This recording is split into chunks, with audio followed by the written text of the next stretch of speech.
Eu vou fazer a leitura desse texto, tá certo? Da nossa aula.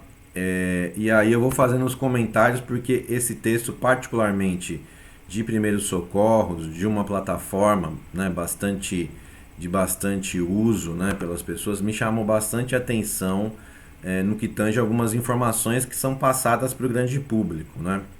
Então a ideia de abordar esses textos é justamente verificar como essa informação, né, está chegando no grande público, tá certo? E para saber como, porque é uma forma de saber como as pessoas também acabam agindo, né? Então quando você acaba escutando pessoas aí que têm um acesso bastante, perdão, nossa, o Anderson pediu a participação e eu neguei sem querer.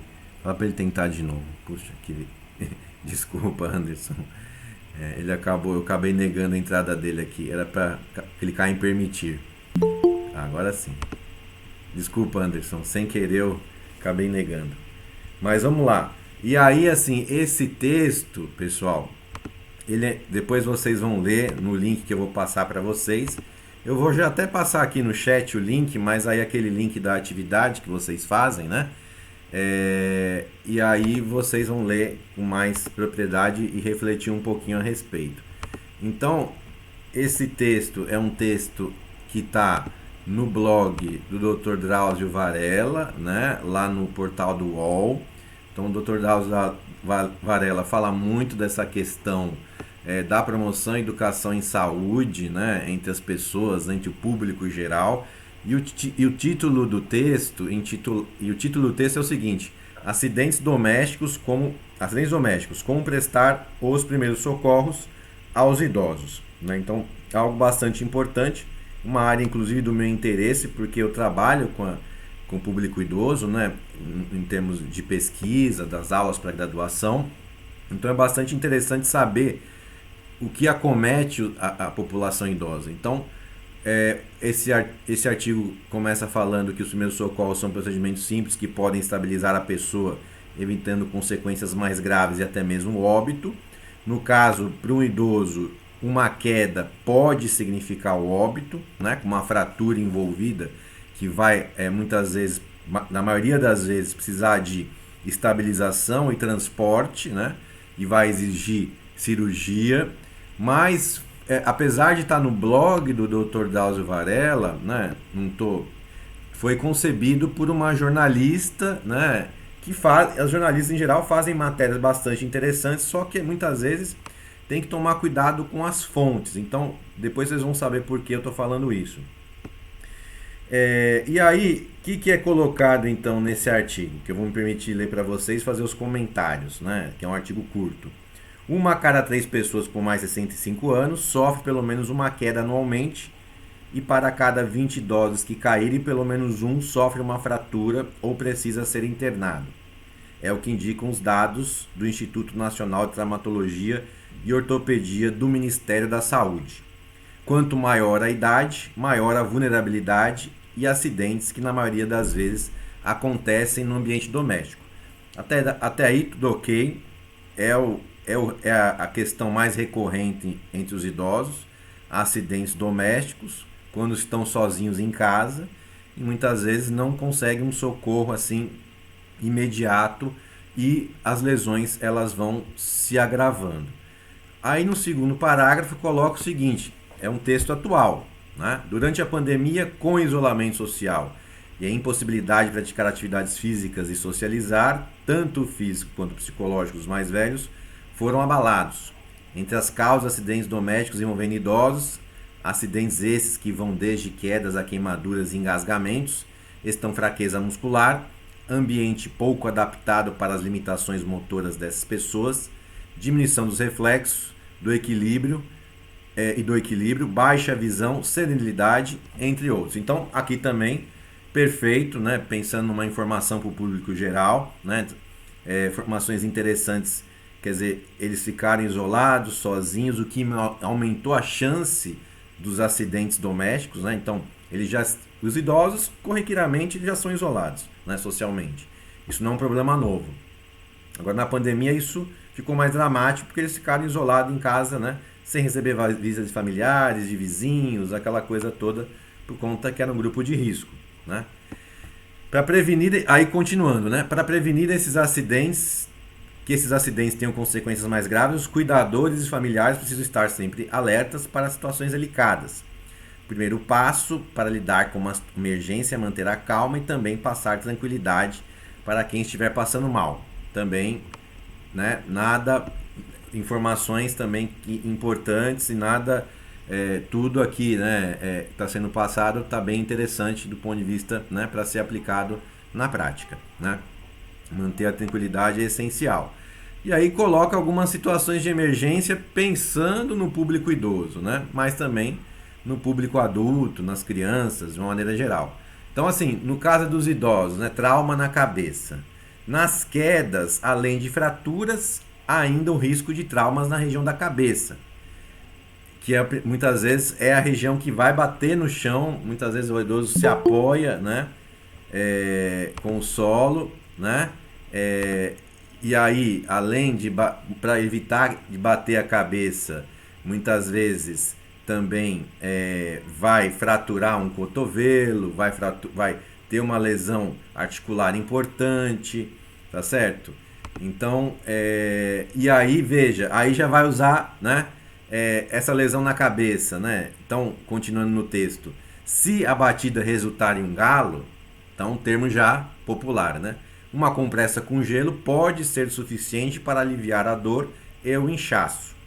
Já se houver o afundamento do crânio ou a suspeita de lesão no pescoço, o ideal é manter a pessoa imóvel e chamar o socorro imediatamente. Jamais tentem reverter o afundamento sozinho. Também perfeitamente colocado, de uma maneira simples, né? Uma linguagem que todo mundo está entendendo. Então a gente popularmente conhece aquela protuberância que fica na cabeça, qualquer região do corpo que fica como galo, né? O osso fica, né? Ele aumenta de tamanho por conta de um processo inflamatório, né? E a compressa com gelo realmente alivia aquela situação, diminui o inchaço, né? E é o procedimento padrão em situações desse tipo. Até aí tá tudo ok, né? Tá bem interessante as informações passadas, né? Aí coloca aquela questão da gente tentar, isso é uma coisa importante, jamais tente reverter sozinho. No geral, as pessoas têm essa tendência de achar que estão fazendo um bem. Eu vou empurrar esse galo para dentro, essa protuberância óssea, né? Falar galo aqui, porque é o que está na matéria, mas essa protuberância óssea para dentro. Você nunca deve fazer isso. Se você fizer isso, você vai estar correndo, botando a pessoa no risco maior de ter uma lesão, você afundar o crânio da pessoa. Então você não pode fazer isso. E aí, esse texto, né, coloca um outro elemento. Se notar que a pessoa está sangrando após um trauma na cabeça, é preciso levá-la ao hospital ou chamar socorro imediato caso um desses sintomas se manifeste. Então, também procedimento correto. Então tá lá, bateu a cabeça, é bem provável que, se foi com muita força, uma queda de altura, dor de cabeça intensa, sonolência, né? Essa sonolência aí, né, que muitas vezes o pessoal fala, não deixa a pessoa dormir, porque a pessoa não pode dormir, senão ela não vai acordar nunca mais. Na verdade, esse sintoma, né, que é observado, não tem nada a ver com a pessoa dormir. Tem muitas vezes a ver com que, se a batida na cabeça afetou uma área responsável pelo sono, então a pessoa tende a perder a consciência. Não que, se eu deixar ela dormir, ela não volta mais. Não é essa relação, né? Porque muitas vezes pode afetar aquela estrutura, né, que é responsável por isso, né? Mas não tem nada a ver essa questão, não posso dormir, senão ela não acorda mais. Isso é mito, né? Aí tem a questão da confusão mental, desmaio, que também corriqueiramente é observado, desequilíbrio andar, vômitos, tá certo? Aí tem também visão dupla, pupilas de tamanhos diferentes, sangramento pelo nariz ou ouvido. Também o artigo coloca, né, de uma maneira bastante precisa, né, vários de sinais e sintomas que podem ser observados numa queda, né? E aí veja, quando você sangramento pelo nariz ou ouvido não é um bom sinal, significa que teve uma lesão mais grave na cabeça. E aí o artigo continua. Caso não haja nenhum desses sintomas, realize a limpeza do local, estanque o sangramento. Em caso de escoriação leve, lave o ferimento com água e sabão e retire possíveis detritos, né? Alguma coisa, sujeira, né, do local. Se o machucado, ou também sangue, né, que ficou ali. Se o machucado for mais profundo, mantenha a compressão e procure atendimento médico. Também foi colocado de uma maneira simples, mas precisa, vamos dizer, para o grande público. Aí, outra situação que na pandemia, né, a gente está falando aqui de um artigo associado para o idoso, né, na pandemia, quando está sozinho em casa. Só para o pessoal que entrou depois, um artigo do Portal UOL que eu coloquei no chat, publicado no blog do Dr. Drauzio Varela. Eu estou lendo aqui para vocês e comentando. O engasgamento, ele falou o seguinte: no engasgamento é a famosa manobra do quê? De Heimlich, que é tanto que a gente conhece. Inclusive tem conexão com a nossa aula de hoje. Nossa aula de hoje a gente vai falar um pouquinho das emergências nas doenças respiratórias, quais são essas doenças, né? E a gente vai retomar de maneira bem breve qual que é a manobra que a gente faz quando tem obstrução respiratória, que é a manobra de Heimlich. Aí a gente vai tentar desvincular isso da parada cardíaca, né? Muito embora muitas vezes esteja associada, mas vamos apresentar os casos que possivelmente possam levar a uma parada respiratória e consequentemente uma parada cardíaca. Mas aí pensando no idoso, né? Manobra de Heimlich. Aí veja, qual que é primeiro passo? Segurar a pessoa por trás, passando os braços em torno da vítima.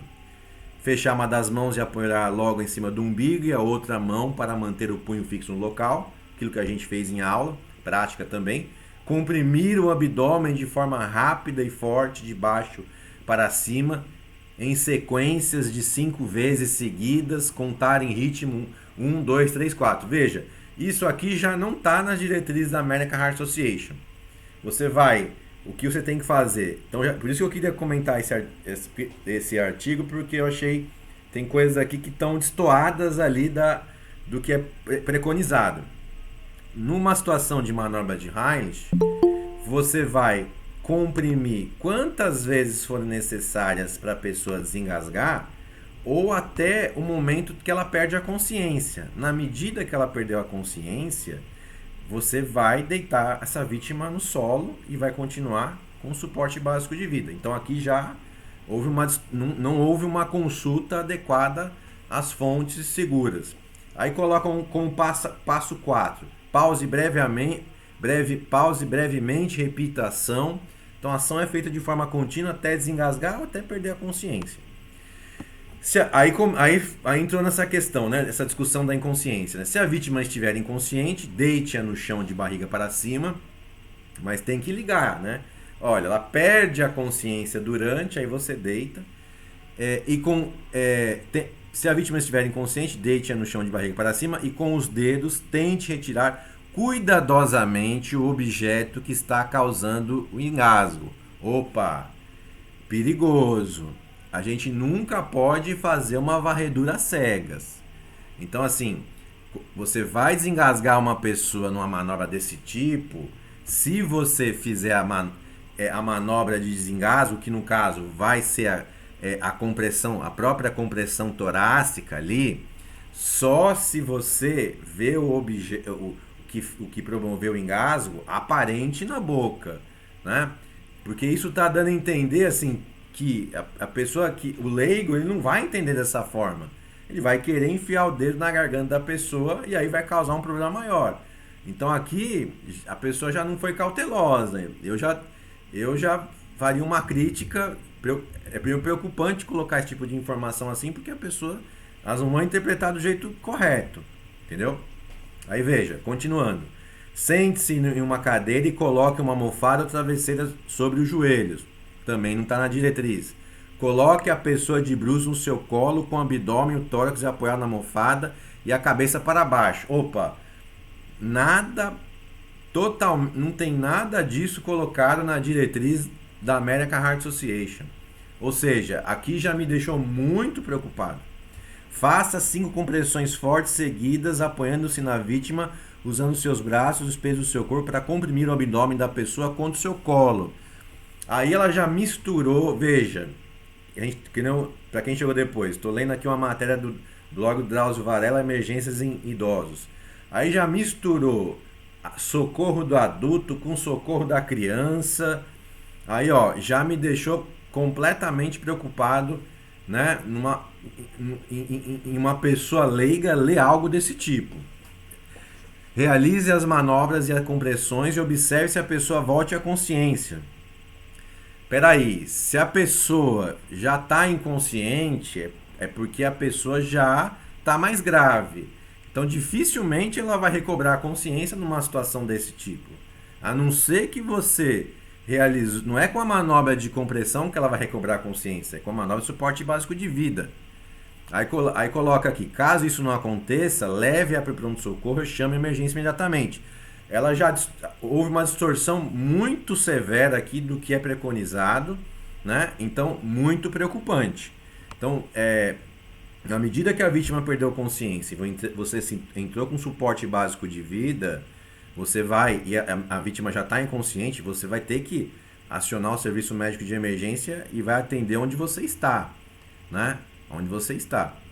Aí, beleza. Então, aqui já me deixou extremamente consternado com o que foi colocado, sem querer desmerecer o trabalho da jornalista. Mas é o que eu falo, quando você vai fazer uma matéria, você precisa consultar especialistas da área e checar as informações, senão você veicula uma informação que torna a coisa perigosa, entendeu? Para quem vai ler e vai querer repetir. Aí coloca queda de pressão, que também é algo observado, né, na questão do idoso. Tudo que o pessoal tô com dor de cabeça, quase desmaiei, aquela coisa, o pessoal associa com queda de pressão, que pode ser ou não. Procedimentos simples, como a pessoa deitar em um ambiente confortável e tomar líquidos aos poucos, podem ser suficientes. Se ela estiver de jejum, ofereça suco de frutas. Mas se houver sintomas como fraqueza, sensação de desmaio, perda de força por mais de 15 minutos, dirija-se ao pronto-socorro. Então não dá para... O que a pessoa colocou aqui não dá para associar com queda de pressão. Pode ser uma hipoglicemia, entendeu? Então, assim, também me deixou bastante preocupado, porque para o profissional da saúde que lê isso, né, e tem uma vivência na área, já está misturando coisas aí. Pode ser, pode não ser, pode ser hipoglicemia, entendeu? Tanto é que ela falou aqui, ó, ofereça líquido, um suco. Então aqui houve misturou coisas aqui também, então preocupante. Aí entrou na questão outro, é bem curtinho o texto, tá, gente? Só tô fazendo um comentário aqui, mas é bem curto. Aí coloca AVC ou derrame, né? As duas, veja só, AVC ou derrames, acidente vascular cerebral ou derrames. As duas condições são graves. AVC e derrame é a mesma coisa, gente, que exigem atendimento quanto antes. Por isso, em caso de suspeita, leve o paciente imediatamente ao hospital. Então, esse texto que está no blog do UOL, que é a tarefa de vocês, leiam com crítica. Eu quero que vocês leiam com crítica isso. Como você vai falar? AVC e derrame é a mesma coisa. Então, assim, complicado isso. Eu vou ter que fazer até escrever para esse pessoal aí, porque tá ficando complicado aqui. Infarto. Aí vai pro infarto, né? Se houver suspeita de infarto, dê 2 comprimidos de ácido acetil salicílico infantil. Até aí tudo. Veja, aí tem que ter consultado um médico para ter falado isso, né? Porque o ácido acetil salicílico, de fato, ele vai diminuir a viscosidade sanguínea e talvez vai afinar o sangue, como é falado na linguagem popular, e talvez sirva para ganhar tempo, né, na evolução dessa situação, né, para a pessoa, se ela não for alérgica. Aí já é mais complicado a gente saber se a pessoa sabe ou não, mas enfim. Em seguida, leve para um pronto-socorro hospital. Se não for possível, chame imediatamente a emergência. Ok.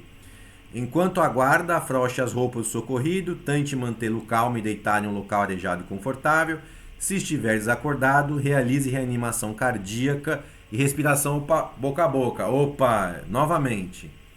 Aí, ó, suporte básico de vida e respiração boca a boca não é preconizado pela American Heart Association. Nenhuma diretriz atual preconiza isso. Respiração boca a boca em meio à Covid-19, que foi o artigo, foi o contexto que esse artigo foi escrito. Vocês vão ver depois que eu vou falar para vocês na aula. Não pode porque o socorrista corre risco, todo mundo corre risco. Então, primeira coisa é a segurança do socorrista e nem menos importante a segurança da vítima, né? Então aqui também me deixou extremamente preocupado, porque acaba que acontece o seguinte, gente, né? Os jornalistas, os youtubers, esse pessoal todo aí, sem querer desmerecer o trabalho deles, que é super importante, eles acabam tendo muito mais espaço na mídia do que a gente, do que os profissionais, do que nós, né, profissionais que estudamos muitas vezes essa área, temos uma expertise em determinada área do conhecimento e a gente acaba não sendo consultado. E isso é perigoso, porque pode levar em situações desse tipo, né? Você AVC e derrame tratar como duas condições, sendo que são condições. Então, falar para fazer respiração boca a boca, não tem como, entendeu? Aí beleza, vamos lá. Queimaduras, né? Que é uma outra coisa que aconteceu muito com os idosos no ambiente doméstico. Então, o idoso muitas vezes tem diabetes, tem falta de sensibilidade, às vezes tem contato com superfícies, né, que causam queimadura, não sentem e tem queimadura severa. Então, queimaduras, né? Por exemplo, o que é falado? Em caso de queimadura, deixe o local lesionado debaixo da água fria por 5 minutos. Então, não são 5 minutos, são 20 minutos. E jamais aplique pomadas ou qualquer produto. Ótimo, aí foi bem. Observe também qual é o grau da lesão, pois isso influencia no socorro a ser prestado. Aí é difícil de ser observado, mas é visível, né? E aí precisa um conhecimento, obviamente precisa de um conhecimento. Então, primeiro grau, né? As lesões ela coloca o seguinte: primeiro grau, atinge apenas a camada mais superficial da pele, epiderme, sem causar bolhas, apenas dor e vermelhidão. Ofereça analgésicos comuns se houver incômodo. Beleza. Digamos que está uma informação adequada, muito embora você não possa falar em medicamento sem consultar o médico, né? Mas é uma lesão que você pode tratar em casa. Queimadura grau 1.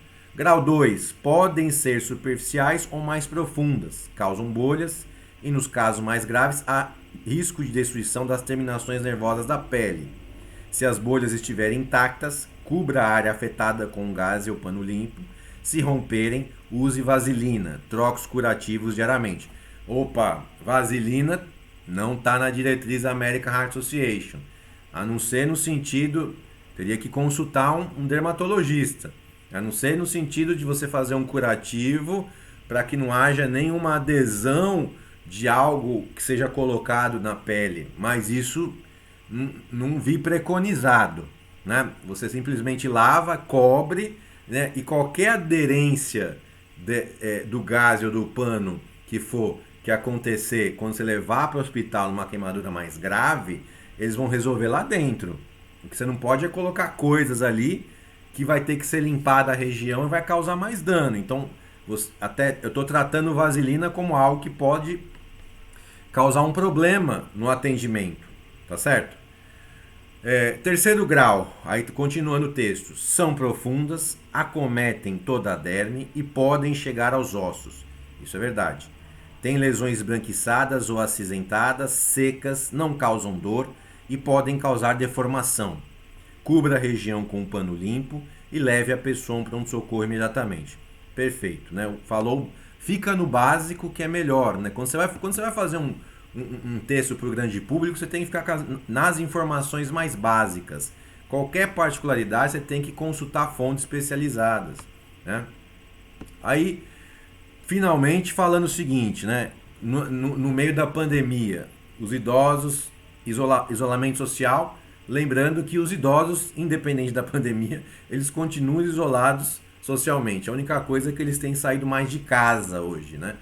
Na pandemia, né, no período mais grave, não estavam saindo de casa. Aí a pergunta final do artigo é: como criar um ambiente mais seguro para os idosos? Aí coloca o seguinte: pequenas adaptações no ambiente e cuidados no dia a dia podem tornar a casa um lugar mais seguro e prevenir acidentes domésticos. Evite pisos úmidos ou molhados. Dê preferências por tapetes e pisos antiderrapantes. Evite trancar a porta do banheiro.